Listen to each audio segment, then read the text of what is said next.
देश को कुपोषण मुक्त करने के उद्देश्य से केंद्र और राज्य सरकार द्वारा अनेक योजनाएं चलाई जा रही हैं। इसी कड़ी में जिला प्रशासन बरमकेला में रागी की फसल को बढ़ावा देने किसानों को प्रोत्साहित कर रहे हैं। विशेषज्ञों का कहना है कि रागी के सेवन से लोगों को कई तरह की बीमारियों से बचाव होता है। रागी की फसल लगाने वाले किसानों का कहना है कि पहले वे सब्जी के साथ ही मूंगफली की खेती किया करते थे, मगर अब वे रागी की फसल से दोगुनी आमदनी कमा रहे हैं।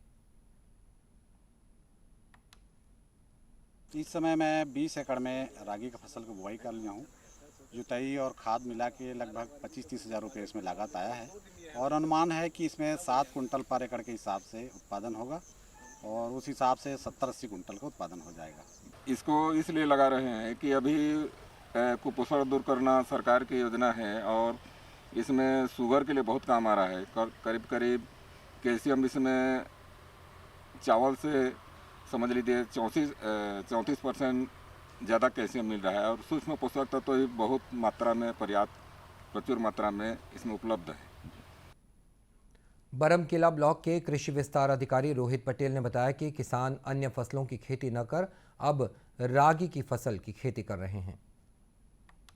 हमारे विभाग द्वारा ग्रामीण कृषि विस्तार अधिकारियों द्वारा किसानों को बार बार रागी फसल के बारे में समझाया जा रहा है कि इसको लगाओ, इससे कैसे इतना अच्छा प्रॉफिट है, इसमें कितना उत्पादन बढ़ेगा, पानी कैसे कम लगेगा, तुम्हारी ज़मीन की पैदावार अच्छी होगी, ज़मीन की उर्वरा शक्ति अच्छी होगी। इसको हमारे ग्रामीण कृषि विस्तार अधिकारियों के माध्यम से सभी किसानों को समझाया जा रहा है। गौरतलब है कि बरमकेला ब्लॉक में 123 हेक्टेयर क्षेत्र में किसान रागी की फसल लगा रहे हैं। राज्य सरकार ने कुपोषण से बचने के लिए आंगनवाड़ी में पढ़ने वाले बच्चों के लिए अन्य सामान और महिला स्व सहायता समूह को भी इसका सर्वाधिक उपयोग करने के आदेश दिए हैं, जिसके चलते जिले में लगातार इस फसल की मांग बढ़ रही है और साथ ही साथ किसानों की आय में भी लगातार वृद्धि हो रही है।